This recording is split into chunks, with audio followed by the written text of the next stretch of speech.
Good morning. This is Steve Stites, Chief Medical Officer here at the University of Kansas Health System, broadcasting live with you from the Dolph Simons Family Studio with my good friend, Dr. Dana Hawkinson, Hawkeye, Medical Director of Infection Prevention and Control. And we have on our best ugly Christmas sweaters because we want to celebrate the season with you. Hawkeye, you look marvelous. Yeah. It's the reindeer. Reindeer. I have my resting Grinch face. How does that go by? That's pretty good, huh? Not bad. Yeah, we can't see it too much with the mask on anymore, but... I know. But this is pretty good because, this is kind of the Scrooge Christmas with the coronavirus and all that. Mm-hmm. But I tell you, that reindeer going right up to the mic, that's pretty special, man. Yeah. Did you make your sweater? I bought it. So my sweater was made by the nursing staff on Unit 15, which is our cystic fibrosis ward. They had a competition a few years ago to raise money, so they sold some Christmas sweaters, and I tried to find the worst one I could get, and then win the ugly Christmas sweater contest, I like it. Which I won. Shocker! But thanks to the nurses back on Unit 15. Hawkeye, how are we doing today? Yeah, we're doing okay. Again, we aren't in the hundreds where we were a couple weeks ago, so that's good. 73 acute inpatients with 28 in the ICU, which is a smaller number. That's a better proportion than we've had. Unfortunately, a large proportion of those are on the ventilator. 20 out of 28 patients are on the ventilator. We still do have 66 patients who are in that kind of recovery period after that acute infection, and 10 of those are on the ventilator as well. So again, we've talked about how long, if you get on the vent, there's a good chance you could be on the vent for some long amount of time, and that is certainly true here. Hayes is a little bit better, though, 23 patients with 18 of those active and 5 in that recovery period. So I think, it's not as good as we would like. We would like 0. We would like even to be down to the 30s where we were before, but certainly better than we thought we would be a couple weeks ago. So it would be so critical to watch what happens over the holiday season because we know that's where the next pressure is going to come. People are gathering, and there's a higher prevalence rate already in the community than there was before Thanksgiving. And because of that, the chance for spreading within the community grows as people congregate around Christmas. So Kansas City, BKC. Remember to follow the rules of infection prevention and control. Wear your mask, keep your distance, wash your hands, cough into your elbow. Don't go outside if you're sick. And there's still no place like home. You might hear that again at the end of the program today. All right, so I am really excited about our guest today. We are 2 days from Christmas, and our guest has some thoughtful advice on how to help us stay safe and reset for 2021. We will talk with Joan Wells, the CEO and co-founder of Wellington, on what that means to her. And Santa Claus, I love your mask. Wow. I love the whole outfit there. That looks awesome there. And he is with us today with a few words about what he's watching this year on his naughty and nice list. So that'll be awesome. Let's first see if there are any reporter questions out there. Good morning, guys. Taylor from Channel 41. How are you this morning? Taylor, Merry Christmas to you if I don't talk to you before then. Absolutely. To you too, sir. A couple of questions this morning, one from a viewer and one from me. I'll start with the viewer first. She says she's been struggling with her sons about getting the vaccine because both say they will not get it because they don't know about long-term effects. You guys have obviously talked a lot about this, but what's your current pitch to people right now who are saying they don't want to get it because they don't know enough about it to convince them to get the vaccine? All right, Hawkeye, let's go through this. I'll start. I'm going to kick it to you, but I'm going to take the easy points. All right, so the first part, society with COVID, society without COVID, okay? How do you get to society without COVID? You have to have vaccinations, which give us herd immunity. Here we are with society with COVID. You got masks, you got distancing, you don't have any crowds in the Royals and Chiefs game, and let's be honest, we are all missing the Chiefs games right now as we head into the playoffs. And I want to be there for opening day. It's going to be tough. So society with COVID, we know what it looks like right now, and we remember what it looked like without COVID. How do you get there? You get there by having so many people vaccinated, the risk of viral transmission drops dramatically. And the risk of bad outcomes from the virus dropped dramatically. So for just the sheer fact of public health and getting life back to normal, keeping our businesses open, having the economy run, you want to be over here and you want to be vaccinated so you can get there. Now, let's address whether or not vaccines are safe, or are we just trying to give you some terrible thing? Well, we're definitely not trying to give you terrible things. That's not what we do. No. You and I would get the vaccine right now if it was offered to us. We haven't gotten it yet. It's not my turn here in the health system. Right. It's not been your turn. Your turn's going to come probably before my turn. Yeah. But I'll tell you what, as soon as I'm eligible, I would love to get it. I'll take videos or pictures of it or try and get it right here. I don't know. We'll make sure y'all know that we've gotten it. Yeah. Because I think we both feel really comfortable. The other thing we remember is a few weeks ago we had the director of vaccine research at Mayo Clinic on, and he made the really great point that when people have side effects and problems from vaccination, it happens within the first 2 to 4 weeks. And certainly by 6 weeks, 99.9% of problems from vaccines emerge in that time frame. Now, the FDA waited and made sure that Moderna and Pfizer tracked their vaccines for 8 weeks and continued to do so after that, but they wouldn't approve them until they had 8 weeks worth of data showing that there were very few side effects. And Dana, that's exactly what they found. Very few side effects. Yep. You know, you kind of beat me to the punch. I was exactly going to talk about Dr. Pollan as well. Such a a great voice. But that's true, as far as long-term effects, there's really no signal even that there will be long-term effects. The RNA that is injected into your body from the Pfizer and Moderna vaccines will be degraded just as RNA is every day in our cells. As far as the other lipid nanoparticles, those will be dispersed as well. So there's no evidence or signals of any lasting long-term effects. It's really within that first 2 weeks, and as you heard Dr. Pollan say, even out to that 6 weeks. But really after that, there's really no evidence of having lasting or long-term effects. You know who we should trust in this one, Hawkeye? Dr. Fauci. The best doctor in the Dr. Fauci. in the land. I think so. Okay. And so you and I, we got a gift last night. I think Santa, thank you for this, early on, an early Christmas gift. I have an Anthony Fauci hat. I look marvelous with an ugly Christmas sweater and an Anthony Fauci hat, right? This is the best. You know what it says? What's it got? Fauci on the front. You know what it says on the back?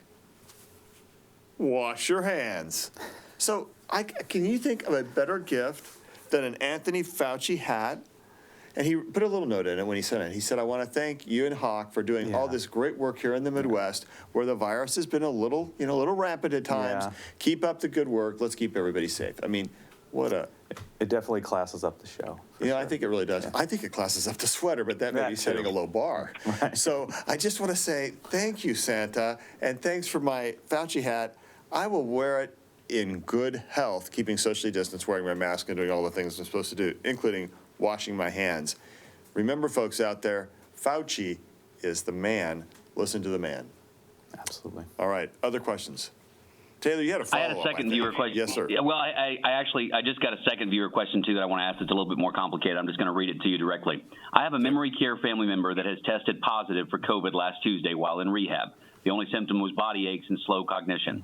The rehab will not retest to see if she becomes negative, stating they are following CDC guidelines, but they're encouraging us to bring her home with us when she's ready for discharge in the next few days. Because the rehab will not retest, how can my husband and I know we will be safe bringing her home and being in close contact caring for her? Yeah, great question, Hawk. Yeah, we've really gone away from the retesting after a positive test. That was done, in late spring or early summer, going away from that retesting. If you have a positive PCR, you're positive. Right now, there is no reason to retest in those patients, especially if you're not ill and going, if you're not otherwise immunocompromised, if you really otherwise don't seek medical attention. You really go through the symptom-based reasons for getting out of isolation or getting back into society, and that is really 10 days from the symptom onset or the diagnostic date when the test was done. After that, you don't need to get a repeat test, just because we know that you can shed parts of the genome for up to several weeks after that initial infection. So there is no reason to retest, especially in this case, if we're talking specifics. Make sure that it's just really 10 days after the symptom onset or the diagnostic test, whichever one you would like to use. And after that, you can be safe to get back into society or get back with your loved one. You can always consider doing an abundance of caution and wearing masks in the household and still trying to distance as much as possible. But really, it's that 10-day mark, especially for people with mild or no symptoms of infection. They really should clear the virus. Their immune system should clear the virus after that 10 days. Yeah, so it should be safe to bring them home, I think. Absolutely. And another test probably isn't going to really change that. Yep. All right, other questions that are out there from reporters? Yeah, hi, this is Ellen McNamara from KCTV5. Hey, Ellen. Mm-hmm. Yeah, so I was just reading something that USA Today put out, and a panel had said, quote, that the U.S. has nailed the science behind the COVID vaccine. You know, next up is going to be kind of logistics and trust. Have you guys, first off, I mean, you kind of hinted just about, you know, you talked about kind of what Dr. Poland had said earlier, and, you know, that there aren't these long-term effects, and that obviously is a positive thing. Can you just talk about just kind of how positive maybe this has been, and, you know, I guess the U.S. just finalized a deal with Pfizer for 200 million more doses. Have you guys been surprised with just maybe the lack of problems so far? I mean, yes, there are going to be hiccups, but right now things seem to be going pretty well right now as far as the vaccine goes. Yeah. So I have 3 words for this: jet, chip, wasp. Yeah. Because you think about, is this like a magnificent home run or a clutch pass at the end of the Super Bowl? Yes. This vaccine is remarkable. And it's remarkable because of its 95% infectivity rate. If you look at the patients who got hospitalized, out of the 30,000 folks in the Pfizer trial and the 30,000 plus in the Moderna trial, Hawkeyes, I remember, there are like, if you put the 2 trials together, like 300 people got hospitalized, and only one of those people who got hospitalized was in the vaccine group. The other 299 or whatever the number it was were all in the placebo groups. This works. You want life back to normal? You got to get a vaccine. The way to get a vaccine, you got to wait our turn. You make sure our production's ramped up and get vaccine distribution out to everyone in all of our communities without regard to race, religion, color, income, whatever. We need everybody to have this vaccine. And you and I are going to line up as soon as it's our turn to get that vaccine. Yeah. We believe that it is really safe because, you know, vaccines have been safe for the longest time. We know that really there are people who are, let's get our vaccine. Then there are the vaccine hesitant groups. That's people who are thinking, you know, I'm not sure yet. I want to watch a little longer. We kind of heard one of the questions from Taylor's viewer about that. And then there are the vaccine deniers who are just the anti-vaxxers, and they're saying, I'm never going to get a vaccine. You know what? Okay, but just remember that COVID is a deadly disease, and you are putting yourself and those who you care for, if you have children who don't get vaccinated, you're putting a lot of people at risk. So, okay, that's your choice, but man, the way to get back to normal is to get a vaccine. It really is the jet, chip, wasp of vaccines, huh? Yeah, no, I would agree. I think, you know, this vaccine, from the data that we've seen in protecting against disease, and especially protecting against severe disease, is remarkable. We have to remember the quickest vaccine that has been brought to market was about 4 years for measles vaccine, I believe. We have still been trying to get an HIV vaccine, an RSV vaccine. We've been trying to get a universal influenza vaccine so that we don't have to vaccinate every year, but we have protection from a component that doesn't really change on the influenza virus. So we have protection much like we do when we get a once every 10-year tetanus vaccine, things like that. So I think the speed with which we have developed this safe and efficacious vaccines, and again, right now we're really focusing on Pfizer and Moderna because those have the EUA, is absolutely remarkable. But also remember that it's not brand new technology. The technology has been worked on. They have worked on this technology with other viruses. So we are standing on the shoulders of that previous work for the last decade or more. But overall, yeah, I think that we can say that science is remarkable right now, and the pace with which we have gotten here is absolutely remarkable as well. And we want to thank those people who have worked so hard on it. I mean, Operation Warp Speed has been successful, and not just because it's a phrase borrowed from Star Trek. It's successful because it's been a great operation, and we need to be thankful for that, for how fast that's moved, and for the great scientists at Pfizer and BioNTech. I mean, this is remarkable work, but they really stand on the shoulders of many people that have come before them who have helped to develop this technology. And remember, the messenger RNA technology was originally developed for SARS-CoV-1 and the MERS virus. So, I mean, it's not new technology, actually. It's been out there for 8 years or 10 years. And, so, you know, they've been looking at other viruses, CMV, which is a common virus, which most of us harbor in our body anyways. So a lot of different viruses they've worked on this technology with, absolutely. All right. Any other reporter questions? let's jump to our listeners. But first, before we do that, let's talk again to Joan Wells, the CEO and co-founder of Wellington. Joan, welcome to our update. You wrote Thank an you. article. Hey, you wrote an article for the Greater Kansas City Chamber of Commerce that sparked attention because of the thoughtful advice around reconnecting with our socially distanced and estranged friends and family. That's really important, I think, right now here in our holiday season. Tell us a little bit about what you do and what inspired you to write that article. Yeah. Well, so we're in the business of creating human connections. Everything from live events, virtual experiences, digital experiences, gifting experiences, but really the core of that is live gathering, people connecting, building relationships, and especially this time of year, think how important that is. It's your bucket usually gets this huge refill in December, and it's corporate holiday gatherings or your family big holiday gatherings and friends, and the whole world is cruising through this time without their bucket being replenished, and kind of that feeling, that reset that you normally get this time of year to launch and propel you into the next year. So what we're seeing is a lot of empty buckets right now, and the necessity to create and design alternative experiences that really help people feel more connected, less isolated, and kind of more emotionally prepared.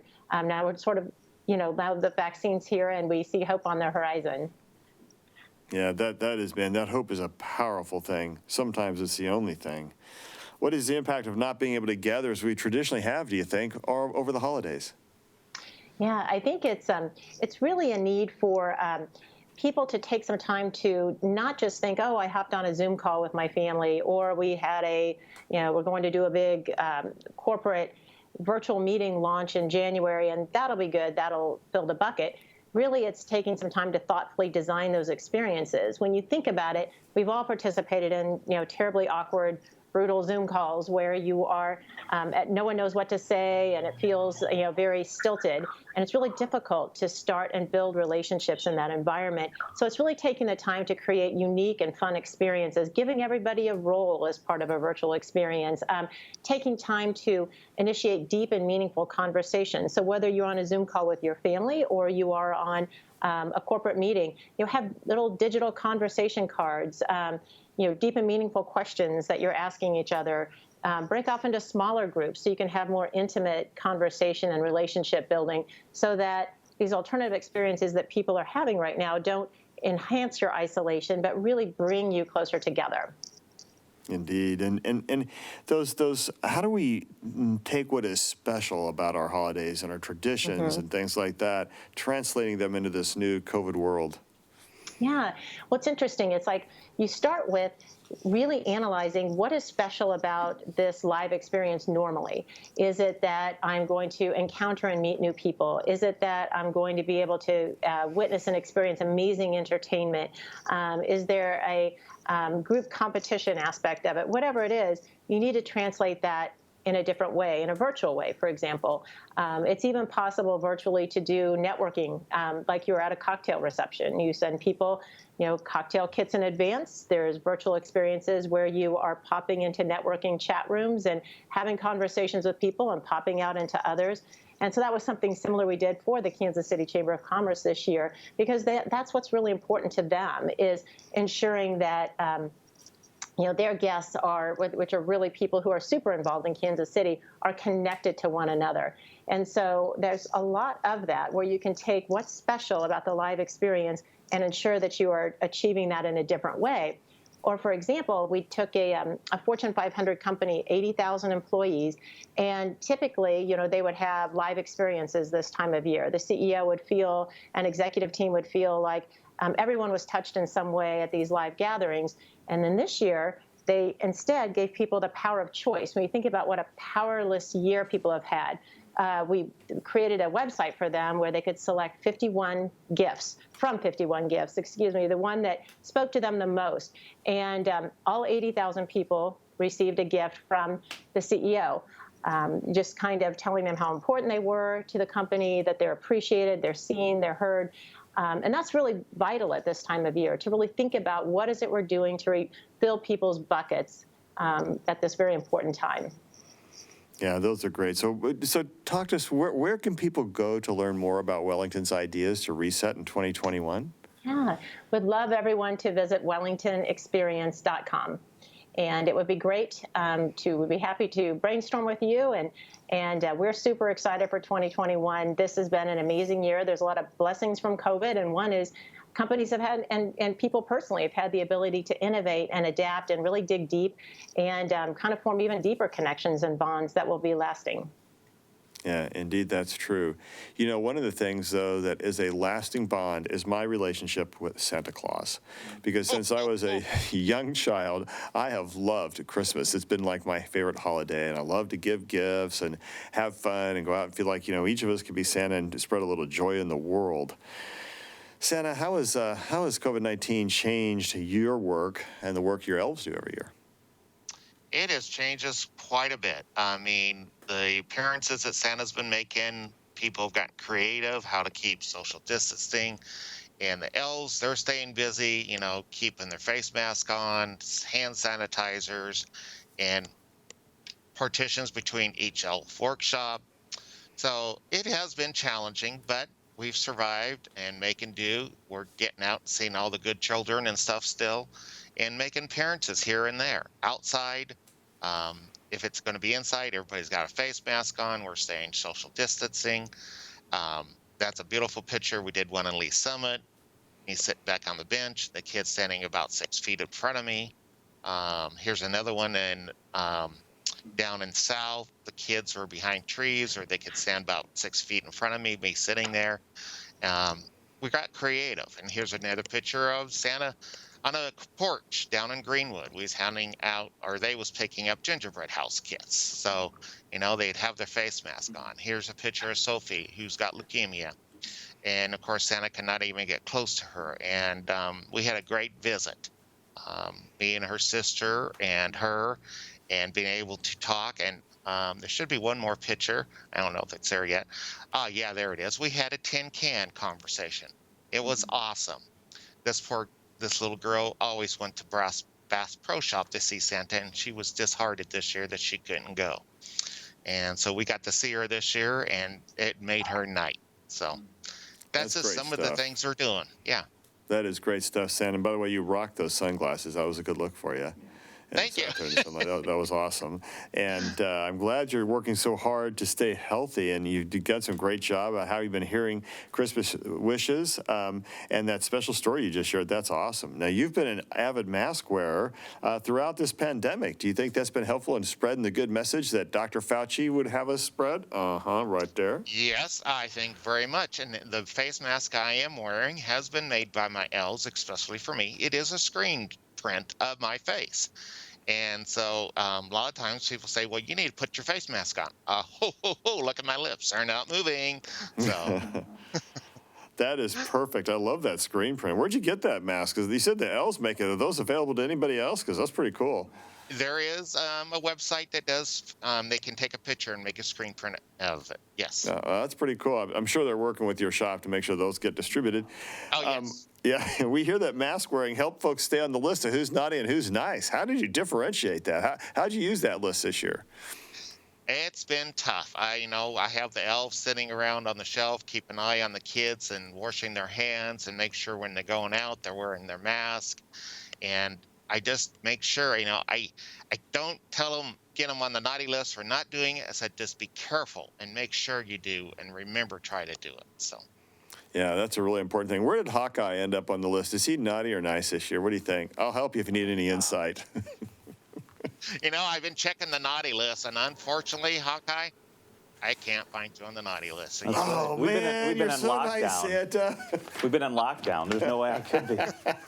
Maybe 2021. We'll see what happens. Yeah, well, let's not talk about 2021 when people are safe. That list could get a little longer. Hey, there was a question as we turned. Thank you. I'll stay on for a little bit. We're going to go to some questions from the community for a few minutes before we come back. And by the way, I just want to say, as we head into the holidays, before I forget right now, we all have a lot to be thankful for. I want to shout out to our our team here today. And guys, before we finish, is it possible for you to come out from behind there and run up and just kind of wave to everybody here on the camera? All right, let's do that. Let's go. Come on, roll on out here. A couple of Yay. thank yous Come out on. here. Come on, Logan, Anthony. Jill's not here today. She's having a few days off, but we'll say thanks to her. First of all, Anthony. Anthony is the gentleman who got married. Anthony's also a COVID survivor, so thank you, brother. You've done great work. So glad you're here with us. Logan, get up here. Logan is one of our, these guys work behind there every day. They do a great job. They're even-tempered, and even when I walk in here at the last minute, they call me a prima donna when I do that. Well, when I walk in at the last minute, it's like they are ready and they take care of us. Jess, come on out here. You got to get it. Let's get shown. Everybody, come on, come on, She come is on. naughty, by the way.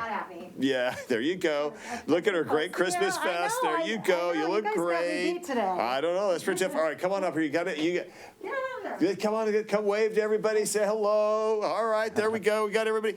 I want to say a special shout out. These guys work hard all day long. Cliff's not here. I should call out Cliff too, and everybody who helps put this program together. You know, we've been at this for approximately a very long time. I think you and I signed up for like a couple of weeks when we first thought this was going to happen, and here we are. And you know, maybe someday soon they won't need us anymore because COVID will be cured. That'll be the best thing. Hey, one of the questions that we wanted to start out with, we got a question about whether or not there are any fetal parts in the development of this vaccine, because some people are very uncomfortable with that and whether or not you should be vaccinated. And that's an important question. And I think you mentioned even that Rome has even had some guidance around the vaccine. Yeah, absolutely. So, you know, there were some aborted fetal cells or cell lines from decades ago. So it is far removed from where we are today. The U.S. Conference of Catholic Bishops has spoken on this. The Vatican has spoken on this. And they do not see any moral problems with getting the vaccine. They actually feel that if you do not get the vaccine, though, it is your moral obligation to continue to mask and do those things that we've talked about. But as far as people worried about aborted fetal cells in tissue, certainly from the Catholic standpoint, from the Vatican, from the U.S. Conference of Catholic Bishops, there is no moral blocks to that. There is nothing wrong with getting the vaccine at this point in time. So hopefully that will allay some people's fears. You know, a lot of problems or issues come with people and their stance and their feelings on abortion. Certainly we know in the Catholic faith that abortion is no and right to life. And so I think a lot of those concerns or questions may come from that standpoint, but just understand that the Vatican, Rome, the U.S. Conference of Catholic Bishops has said and given their blessing to get the vaccine at this point in time. And you're of Catholic faith, Yeah, so absolutely. that's a key issue for you. Yeah, absolutely. All right, Jess, I know we've kind of used a lot of time, but let's get into the questions we can have from our audience. Okay, so let's get a few in here. So Sherry says, you mentioned the vaccine is not known yet to prevent transmission, but it's confusing for the layman. Doesn't the vaccine prevent you from getting it? Can you please explain? That's a great question. Good question. Go for it. Yeah, good. Getting kind of into the details. So the vaccine, the best thing to remember is from what we have and the efficacy data, it really protects you from getting the disease. And the disease is all the symptoms that we've heard about. It also is very efficacious at protecting you from getting severe disease, meaning having to go to the ICU, being put on the ventilator. Does it prevent you from infection? If you are around somebody who has it and you are exposed, you certainly can still get infection. Your body can take up the virus. You can start replicating the virus. But will you get disease from that infection? So those are the two important things to remember. Now, will it help stop transmission? We don't know. Certainly, I think there was some early signals from the Moderna studies, but we don't know that for sure. We would hope that it would help reduce transmission, but we just don't know that for sure. So I think that is the important thing to remember about you can still get infected, you can have replication, but since you have that immunity built up due to the vaccine, it may protect you or should protect you from getting disease and especially severe disease, but it may not block replication fully or in the immediate time frame where you can still have viral reproduction and still have high viral titers, especially in your upper respiratory tract, where you can still possibly spread the disease and the infection. Emily asks, is the vaccine recommended for patients with autoimmune disease? Boy, I think Hawkeye, that's actually a great group to have the vaccine because it's been shown to be safe so well. And those patients are especially at risk for COVID-19 and potentially some more difficult outcomes. Yeah, this is important for immunosuppressed or immunocompromised patients. There is no contraindication to getting these vaccines, Pfizer and Moderna, unless you have a contraindication to getting vaccination in general. And you and your providers would know that. That means you haven't been able to get influenza vaccine or any of the other vaccines. So in general, yes, you can still get the COVID-19 vaccines.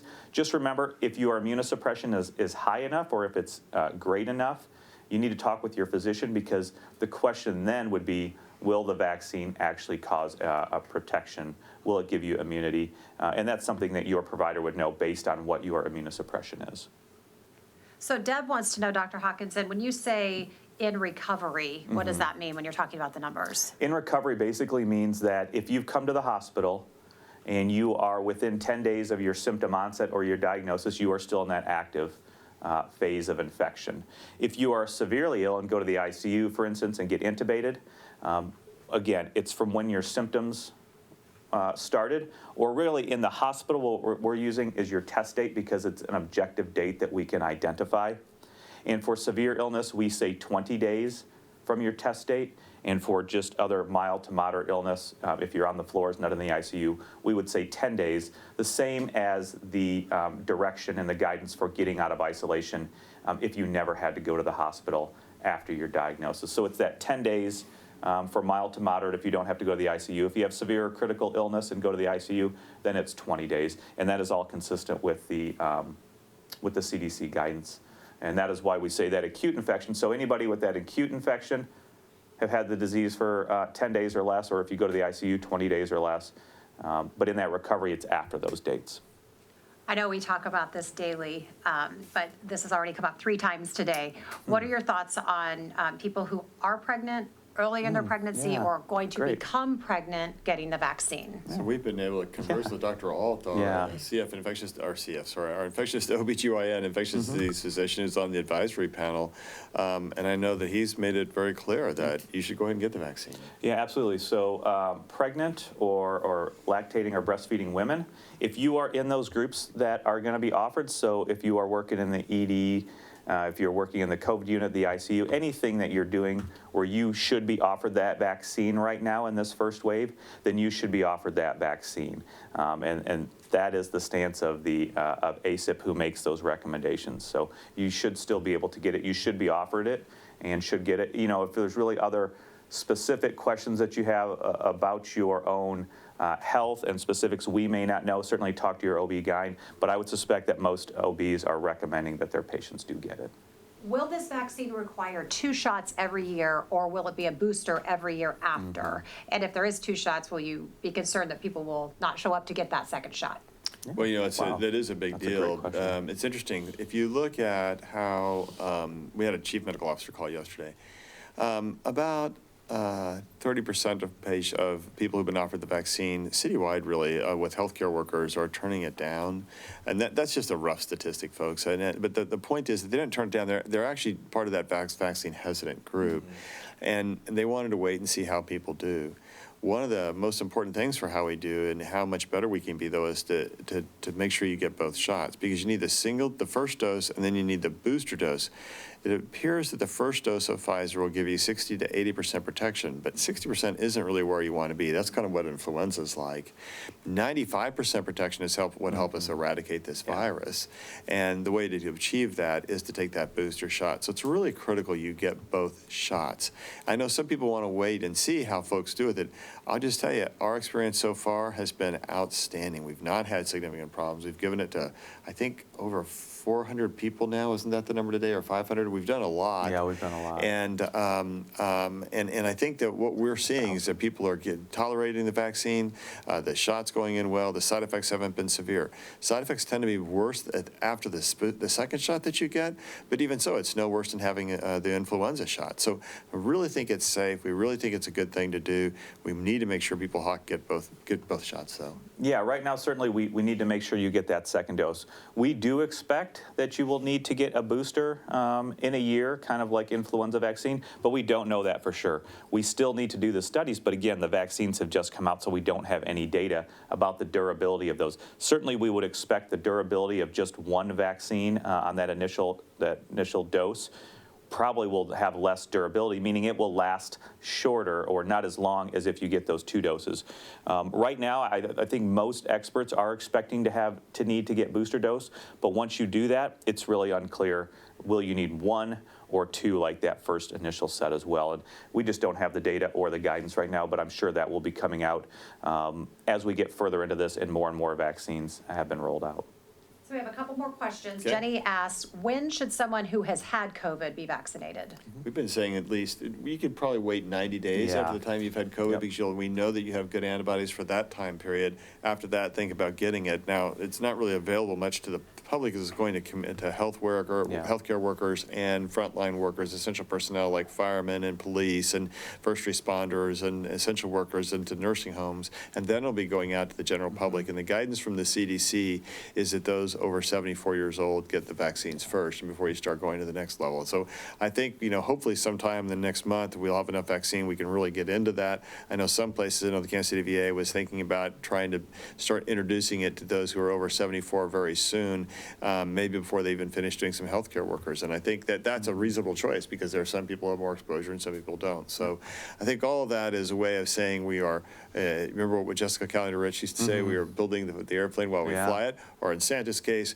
we're building the sleigh while we guide it. And in doing that, we'll make sure we get it to everybody. Can you address the safety of the vaccine and cancer patients? Yeah, I think Hawkeye, it's safe, and we need them to get it, because they're some of the most at-risk patients. And I know our cancer program is really anxious to start being able to give the vaccine to cancer patients. Yeah, well said. Nothing to add. All right. Well, let's go ahead and we'll wrap up today. A couple of words. We're off the next couple of days on Christmas Eve and Christmas Day. We are back on Monday, and we'll return with Vibrant CEO Patrick Salee, who has an update on how Vibrant, as a federally qualified health center, is working in the community to help spread the word about vaccines and masks to help us stop the spread of the virus. Let's first talk back to our CEO of Wellington. Joan, final thoughts today as we wrap up. I think to look forward to 2021, be intentional heading into the year, and make big plans. I think it'll be possible. All right. And Santa, what do we got? Ho, ho, ho. I just want everybody to be safe and to have a healthy Merry Christmas, and keep wearing those masks and washing your hands and social distancing. Love it, Santa. Thanks. Hawkeye? Yeah, I mean, to Joan's point earlier, 2020 hasn't been good, but there are silver linings. There have been a lot of innovations in multiple aspects in our lives. Hopefully, when the stay-at-home orders came, we were connecting more with our families, being together. Certainly for science and technology, we know that there has been silver linings and the fast pace of movement there, and then for other businesses as well. So there have been silver linings, although, in general, it's been tough, but we have to keep our eye on those positive things moving forward, and hopefully through 2021, once we get there, we'll continue to see the positivity and optimism, and hopefully more vaccinations. This is a special time of the year, and I love holidays. I love trying to be Santa Claus and things like that. But it's also a challenging time of the year for many folks in our communities who aren't connected as well, and maybe don't have quite the same social fabric and social circle. If you know someone like that, take a moment and reach out and make sure that they know that they're loved and cared for. I want to say a special thank you again to our team here. Jill Chadwick's not here, but she's really kind of the captain of the ship, and she's off this week, so a special shout out to Jill and to all the folks who helped make this program possible. We want to thank you all of our listeners who hopefully hear our message and maybe help spread that gospel a little bit every day about keeping your distance, wearing a mask, washing your hands, don't go out if you're sick, cough into your elbow, all those things you've been hearing us say for approximately a very long time now. I want to be thankful for Anthony Fauci, who, by the way, makes a great hat, but also has helped guide us through this crisis by being truthful and honest. We've tried to do that right here on this program, and come next week after Christmas, we'll be back at it. And we're going to start talking about what a new year looks like and how different it can be if we can all stay safe, get our vaccines, and take care of each other. So we leave you with this Christmas wish.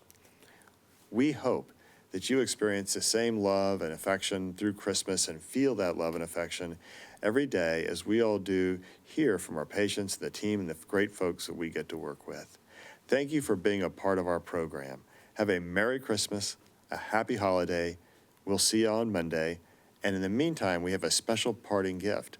This parting gift is given to us by Doctor's Notes. The Doctor's Notes is an a cappella group comprised entirely of dedicated medical students who put some fun into their busy lives. And by the way, they can sing too, much better than I can. So we are delighted to end our program today with their version of Carol of the Bells. Have a Merry Christmas, everyone. We'll see you on Monday. In the meantime, let's spread a little cheer.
And on without end with joyful tone. Ding dong ding dong.